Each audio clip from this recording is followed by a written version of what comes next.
بسم اللہ الرحمن الرحیم الحمدللہ الذی خلق الانسان علمہ البیان۔ معزز خواتین و حضرات، ہمارے معاشرے میں وقت کے ساتھ ساتھ روز کوئی نہ کوئی نئی سے نئی مشکل کھڑی ہو جاتی ہے۔ اس وقت ایک بہت بڑی مشکل جس نے تقریباً ہر فورم پر بہت زیادہ طوفان کھڑا کیا، وہ یہ کہ کیا ہمارا معاشرہ جاہل ہے۔ میں یہ چاہتا ہوں کہ اس حوالے سے کچھ ضروری گزارشات آپ کی خدمت میں رکھ دوں۔ سب سے پہلی چیز تو یہ سمجھنا ضروری ہے کہ جہالت کسے کہتے ہیں۔ غور و فکر کرنے کے بعد جہالت کا جو مفہوم ہماری سمجھ میں آیا، اس میں دو چیزیں آتی ہیں۔ ایک، جہالت کا معنی لا علمی ہے، اور یہ کوئی جرم یا عیب نہیں، اس کا علاج یہ ہے کہ انسان علم سیکھ لے۔ ایک بہت بڑے بزرگ گزرے ہیں، ان کے بارے میں معروف ہے کہ وہ 30 سال کی عمر میں مسجد میں داخل ہوئے اور 2 رکعتیں پڑھنے سے پہلے بیٹھ گئے۔ قریب ایک آدمی تھا، اس نے سخت لہجے میں کہا کہ انظروا الی ھذا الجاہل لا یدری ان الجلوس فی المسجد قبل ان یصلی رکعتین لا یجوز۔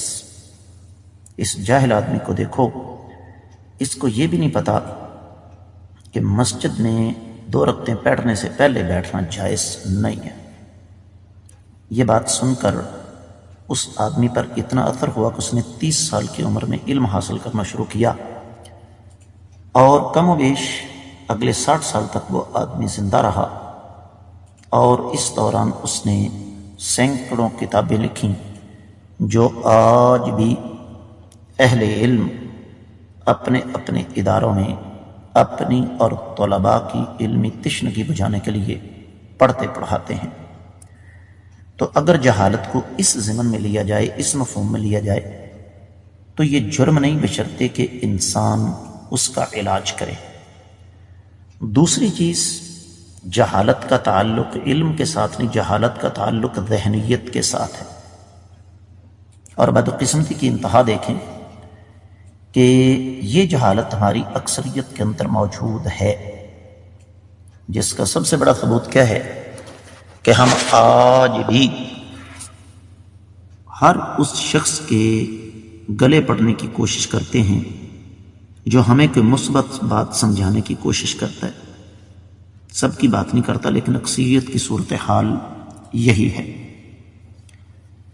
اب آتے ہیں اس مشکل کی طرف، اس موضوع کی طرف جس کو لے کر طوفان کھڑا کر دیا گیا۔ میں سب سے پہلے آپ کی خدمت میں یہ بات عرض کروں کہ وطن عزیز پاکستان کی بدقسمتی کہیں کہ یہاں پر سب سے زیادہ مظلوم دین ہے، اور ہر وہ شخص جسے شاید سورۃ الفاتحہ بھی صحیح طریقے سے نہیں آتی پڑھنی، وہ دین کے بارے میں اپنی رائے زنی کرنا اپنا حق سمجھتا ہے۔ نتیجہ اس کا پھر یہی نکلے گا کہ جب اہل علم کے پاس کسی نے بیٹھ کر علم حاصل نہیں کیا، علماء کے پاس نہیں بیٹھا، تو جب وہ دین کی بات کرے گا تو پھر حالت وہی ہوگی جس کے بارے میں سوشل میڈیا پر جو طوفان بدتمیزی بپا ہے وہ آپ کے سامنے ہے، اس پر کوئی تبصرہ کرنے کی ضرورت نہیں۔ دیکھنا یہ ہے کہ سب سے پہلے اسلام نے عورت کو مقام کیا دیا ہے۔ اس پر بہت سارے دلائل ہیں، لیکن میں صرف 2-3 چھوٹی چھوٹی باتیں آپ کو بتاتا ہوں۔ سب سے پہلے عورت کے مرتبے اور مقام کا اس سے بڑا ثبوت کیا ہوگا کہ رب کائنات نے اپنی کتاب مقدس قرآن مجید میں ایک مستقل سورہ مبارکہ نازل فرما دی، جس کا نام سورۃ النساء رکھا، عورتوں کی سورہ مبارکہ۔ اور پھر یہی عورت جس کی حالت اسلام سے قبل جانوروں سے بدتر تھی، اور تھوڑی سی تبدیلی کے ساتھ ترقی یافتہ گھرانوں اور معاشروں میں آج بھی ویسی کی ویسی ہے، مجھے اچھی طرح پتہ ہے میں نے ایک جملہ کون سا بولا ہے، اور میں اس کے معنی اور مفہوم سے بھی اچھی طرح آگاہ ہوں۔ یہ حقیقت ہے کہ عورت اسلام سے پہلے جن حالات سے دوچار تھی، تھوڑی سی تبدیلی کے ساتھ ماڈریٹ قسم کے جدید معاشروں میں، ترقی یافتہ ملکوں میں، ترقی یافتہ گھرانوں میں آج بھی انہی حالات سے دوچار ہے، سمجھے یا نہ سمجھے۔ ورنہ اگر میں یہاں مثالیں دینے پر آؤں تو بات بہت دور تک چلی جائے گی۔ اسلام نے عورت کو جو مقام دیا، اس کا کسی اور مذہب، دین، نظریے، سسٹم، نظام، ازم یا معاشرے میں تصور بھی نہیں کیا جا سکتا۔ اب اگر مسلم معاشرہ عورت کو اس کا وہ مقام نہیں دیتا، حالانکہ دے رہا ہے، آج بھی ہم اس معاشرے میں جی رہے ہیں کہ جہاں پر 90 سال کی بزرگ خواتین اپنی 7 بہوؤں پر حکومت کرتی ہیں، اور آج بھی ماؤں کے کہنے پر اپنی بے قصور بیویوں کو مرد برا بلا کہتے ہیں۔ بے شک وہ غلط ہے، لیکن کہتے ضرور ہیں۔ آج بھی بیوی کے کہنے پر انسان اپنے بڑے قریبی رشتہ داروں کے ساتھ لڑ جاتا ہے، قطع تعلقی کر لیتا ہے۔ غلط ہے، لیکن ہوتا ہے۔ آج بھی بیٹی کو جو مرتبہ اور مقام دیا جاتا ہے، دنیا کے کسی معاشرے میں نہیں دیا جاتا۔ اب سوال یہ ہے کہ عورت اس مقام سے گری کیسے؟ اس کے لیے میں آپ کو سمجھاتا ہوں۔ ہمیں مرحلہ وار اس آگ کے اندر دھکیلا گیا اور ایک لفظ استعمال کیا گیا، آزادی۔ حقیقت یہ ہے کہ اسلام نے عورت کو جتنی آزادی دی ہے، دنیا میں کسی اور جگہ وہ آزادی مل ہی نہیں سکتی۔ اس کے لیے دور مت جائیے، آپ کسی بھی دفتر چلے جائیں، کسی بھی بینک چلے جائیں، 50 مردوں کی لائن لگی ہوگی، ایک عورت آئے گی، 2 منٹ کے لیے کھڑی ہوگی، کوئی اس کو نہیں جانتا وہ کون ہے، کہاں سے آئی ہے۔ کیا کہیں گے؟ بھائی وہ لیڈیز آئی ہیں، ذرا پیچھے ہٹ جاؤ۔ کیا امریکہ، برطانیہ، یورپ میں، جدید ترقی یافتہ ممالک میں عورت کو یہ حقوق حاصل ہیں؟ آج بھی ایک باپردہ عورت گزر رہی ہے، گنڈے سے گنڈا، بدماش سے بدماش آدمی بھی کھڑا ہے، خود بھی راستہ دے دے گا، دوسروں سے بھی کہے گا باجی آ رہی ہیں، ایک طرف ہو جاؤ۔ بس کے اندر آپ سوار ہوں، چند ایک کے علاوہ اکثریت آپ دیکھیں گے کہ خواتین اگر کھڑی ہیں تو نوجوان ادھیڑ عمر بلکہ بزرگ تک ان کے لیے سیٹ خالی کر دیتے ہیں۔ لیکن عورت اس مقام سے گری کب؟ جب اس نے اپنی اصل ذمہ داریوں سے اعراض کرنا شروع کر دیا۔ عورت نے آزادی کا مطلب یہ لیا کہ گھر کی 4 دیواری سے باہر نکلے، مردوں کے شانہ بشانہ چلے۔ یہ ہے تباہی کی اصل بنیاد۔ قرآن کہتا ہے لیس الذکر کالانثی، مرد اور عورت کبھی برابر نہیں ہو سکتے۔ اور جن معاشروں میں برابری کا دعویٰ کیا جاتا ہے نا، وہاں انہوں نے عورت اور مرد کو برابر نہیں رکھا۔ میرا ایک چیلنج ہے، دنیا کے اس ترقی یافتہ ملک کا نام بتائیں جہاں ایک ہی عہدے پر کام کرنے والے مرد اور عورت کا ماہانہ مشاہرہ، سیلری، تنخواہ برابر ہو۔ کبھی بھی نہیں۔ اپنے آپ کو ماڈریٹ کہنے والے کس انداز سے عورت کا استحصال کر کے اس کو نوکری دیتے ہیں، اگر آپ کو معلوم نہیں ہے تو بین الاقوامی تجزیے دنیا کے تمام ذرائع ابلاغ پر موجود ہیں، وہ دیکھ لیجیے۔ اصل بات یہ ہے، قرآن کہتا ہے الرجال قوامون علی النساء بما فضل اللہ بعضهم علی بعض وبما انفقوا من اموالهم۔ مرد عورتوں پر حاکم ہیں، اور اس کی 2 بڑی وجہ ہیں۔ ایک تو اللہ نے فطری طور پر مرد کو عورت پر فوقیت دی ہے، ذہنی طور پر، جسمانی طور پر، جذباتی طور پر، قوت فیصلہ کے اعتبار سے یہ عورت کی نسبت بہت آگے ہے۔ یہ مجموعی بات ہو رہی ہے، انفرادی مثالوں کی یہاں بات نہیں ہو رہی۔ دوسری چیز وَبِمَا أَنفَقُوا مِنْ أَمْوَالِهِمْ، اور دوسری وجہ یہ ہے کہ خواتین کے تمام اخراجات مرد کے ذمے ہیں۔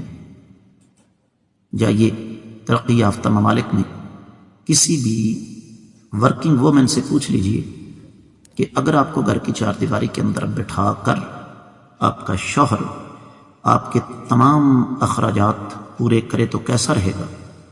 اس کا ایک ہی جواب ہوگا، از اٹ پاسبل؟ کیا یہ ممکن ہے؟ ہمارے ہاں اس مال کمانے کی دوڑ نے بیڑا غرق کر دیا پورے معاشرے کا۔ وجہ یاد رکھیے، ایک ہوتا ہے بادشاہ، ایک ہوتا ہے بادشاہ گر۔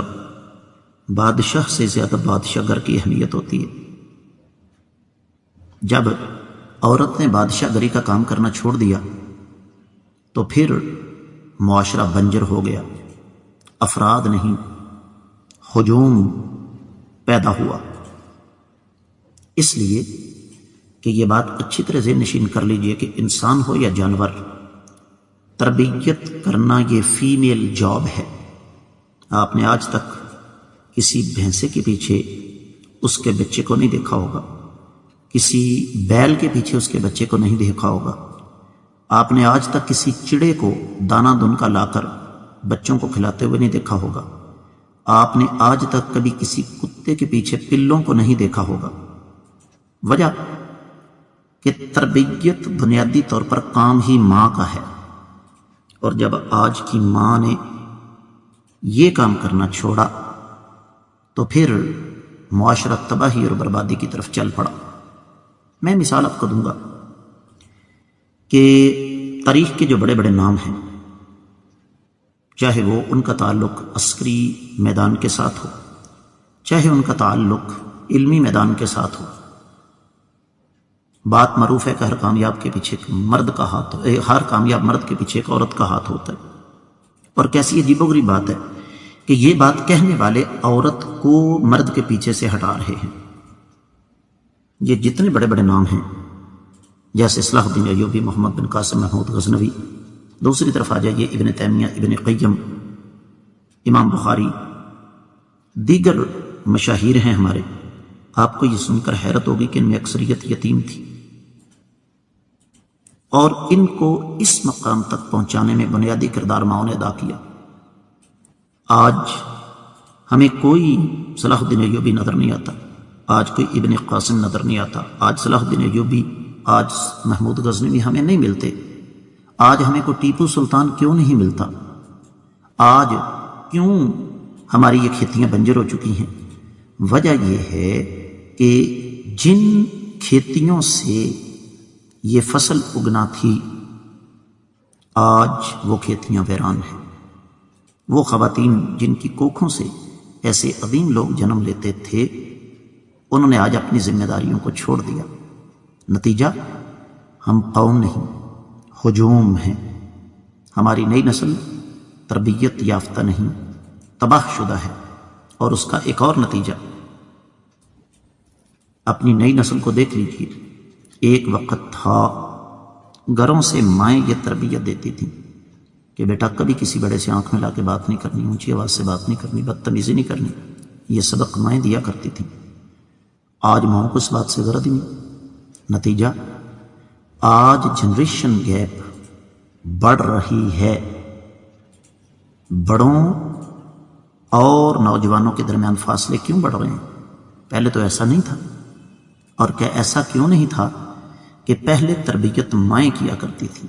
بچہ ہوش سنبھالتا، ماں اس کو سمجھاتی کہ تمہارے باپ نے بڑی مشقتوں کے ساتھ یہ مقام پیدا کیا ہے، اس کے ساتھ معاونت کرو۔ آپ دیکھیں آج پورے کا پورا معاشرہ خود غرض کیوں ہے، اپنی ذات کے خول میں بند کیوں ہے؟ کہ ماؤں کی جو تربیت تھی کہ بیٹا دوسروں کے کام آنا دراصل اپنا بھلا کرنے کے مترادف ہے، آج وہ تربیت نہیں ہو رہی۔ پھر اسی کا نتیجہ یاد رکھیے کہ انسان جو بیج بوتا ہے وہی کاٹتا ہے۔ آج اولڈ ایج ہومز ان میں اضافہ کیوں ہو رہا ہے؟ اس کی وجہ یہ ہے کہ جب ماؤں نے اپنے بچوں کی تربیت کرنا چھوڑ دی تو اس کے نتیجے میں وہ جو ایک تصور تھا کہ ماں کے قدموں تلے جنت ہے اور ماں کی خدمت میں عظمت ہے، جب یہ سبق ہمارے بچوں نے پڑھا ہی نہیں تو کیا وہ بڑھاپے میں اپنی ماں کا خیال کریں گے؟ کبھی سوال ہی پیدا نہیں ہوتا۔ جب ان کو سبق یہ پڑھا گیا ہے کہ تمہاری ذاتی زندگی، پرسنل لائف، اس میں کسی کو مداخلت، انٹرفیئر کرنے کی اجازت نہیں ہے، اور اسی کا نتیجہ آپ یہ دیکھیں، آج سے 35-40 سال پہلے عدالتوں میں خلا کے کیس کتنے تھے اور آج کتنے ہیں؟ طلاقیں اس وقت کتنی تھی، آج کتنی ہیں؟ وہ وقت تھا جب بیٹی گھر سے رخصت ہونے لگتی تو خاص طور پر ماں یہ کہتی کہ بیٹا جس گھر سے دلہن بن کے جا رہی ہو اور جس گھر میں دلہن بن کے جا رہی ہو وہاں سے تمہارا جنازہ ہی نکلنا چاہیے۔ اور آج معاملہ اس کے برعکس ہے۔ ٹھیک ہے، رابطے تیز ہو گئے ہیں، موبائل فون کی وجہ سے، انٹرنیٹ کی وجہ سے رابطے تیز ہو گئے ہیں، لیکن مائیں آج غلط ٹیوشن دیتی ہیں اپنی بچیوں کو، اس کے نتیجے میں گھروں کے گھر تباہ و برباد ہو رہے ہیں۔ بات کو اختتام کی طرف لے جاتے ہیں۔ سب سے پہلے مجھے یہ بتائیے کہ کیا یہ جو بات کہی جاتی ہے کہ ہم ایک جاہل معاشرے میں رہ رہے ہیں، جو کچھ میں نے پیچھے عرض کیا اس کی روشنی میں یہ بات درست ہے یا نہیں؟ ہم میں سے کتنے فیصد خواتین ہیں جن کو غسل، حید، نفاس، استحاضہ، یہ مسائل تو بہت آگے کی بات ہے، اسلام کے لفظی معنی کا پتہ ہے، اور جب ان کو خود نہیں پتا وہ آگے بچوں کو کیا پڑھائیں گے؟ چہ جائے کہ وقت کے ساتھ ساتھ آنے والے نئے سے نئے فتنے، ان کا سامنا کرنے کی بچے کے اندر صلاحیت پیدا ہو۔ یہ کام ماؤں کا تھا۔ کرنا کیا ہے؟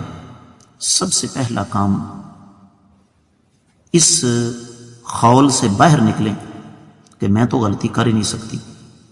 جس فرد یا جس قوم کے اندر یہ بیماری پیدا ہو جائے اس کا وہی حال ہوتا ہے جو آج ہمارا ہو چکا ہے۔ دوسرا کام، اپنے لیے، اپنے اللہ کے لیے، اپنے خاندان اور اپنے معاشرے کے لیے مخلص ہو جائیں۔ تیسرا کام، جہالت کو گالی نہ سمجھیں بلکہ اپنے لیے ایک چیلنج سمجھیں، اس جہالت کو دور کریں۔ اس بات کو اپنے ذہن میں اچھی طرح بٹھائیں کہ اللہ تعالیٰ کا دین سچا ہے۔ کائنات کے امام صلی اللہ علیہ وسلم سے بڑھ کر عظیم انسان اس دنیا میں نہ کوئی آیا نہ قیامت تک آ سکے گا۔ دین کی مبادیات کو سیکھیں اور ان کے مطابق عمل کریں۔ آپ کے بچے وہ نہیں کریں گے جو آپ کہیں گی، آپ کے بچے وہ کریں گے جو آپ کریں گی۔ اس سے اگلا کام، اللہ تعالیٰ سے دعا کیا کریں، اللہ تعالیٰ مجھے، میرے خاندان کو، میرے اہل و عیال کو اپنے دین کی سربلندی کے لیے قبول فرماتے ہوئے معاشرے کا بہترین فرد بنائے۔ اس سے اگلا کام، اپنے بچوں کی تربیت پر زور دیں۔ دولت، مال، رزق یہ اللہ تعالیٰ کے ہاتھ میں ہے، ڈالتی چھاؤں ہے۔ قرآن کے تمام یتق اللہ یجعل له مخرجا ویرزقه من حیث لا یحتسب، جو انسان اللہ تعالیٰ سے ڈر جاتا ہے اللہ تعالیٰ اس کے لیے مصائب والعام سے نکلنے کے راستے پیدا کر دیتے ہیں، اس کو وہاں سے رزق ملتا ہے جہاں سے وہ سوچ بھی نہیں سکتا۔ رزق کمانے کی ذمہ داری مردوں پر چھوڑیں، آپ نئی نسل کی تربیت کریں، بیٹے ہوں یا بیٹیاں، ان کی تربیت پر خصوصی توجہ دیں، بچوں پر کڑی نظر رکھیں، کھانے پینے کے معاملے میں اپنی استطاعت کے مطابق، سہولیات کے معاملے میں کھلا ہاتھ رکھیں، لیکن جہاں تربیت کی باری آئے وہاں پر ایک لمحے کے لیے بھی کسی قسم کی مفاہمت یا کمپرومائز سے کام مت لیں۔ اور اس کے ساتھ ساتھ اس بات کو اچھی طرح ذہن نشین کریں کہ معاشرے میں مفید کردار ادا کرنے والے لوگ ہمیشہ تھوڑے ہوتے ہیں۔ قرآن کہتا ہے اکثرهم الجاہلون اکثرهم الفاسقون، زیادہ جاہل ہیں، زیادہ نافرمان ہیں۔ تو ہمیں یہ ماننا پڑے گا کہ ہمارے اندر جہالت ہے، ہم نے اس کو چیلنج سمجھتے ہوئے دور کرنا ہے۔ اللہ کی بارگاہ میں دعا ہے اللہ تعالیٰ ہماری خواتین کو ہدایت نصیب فرمائے، جہالت کو دور کر کے ہمیں علم سے آراستہ فرمائے. وما علیہ الا البلاغ المبین.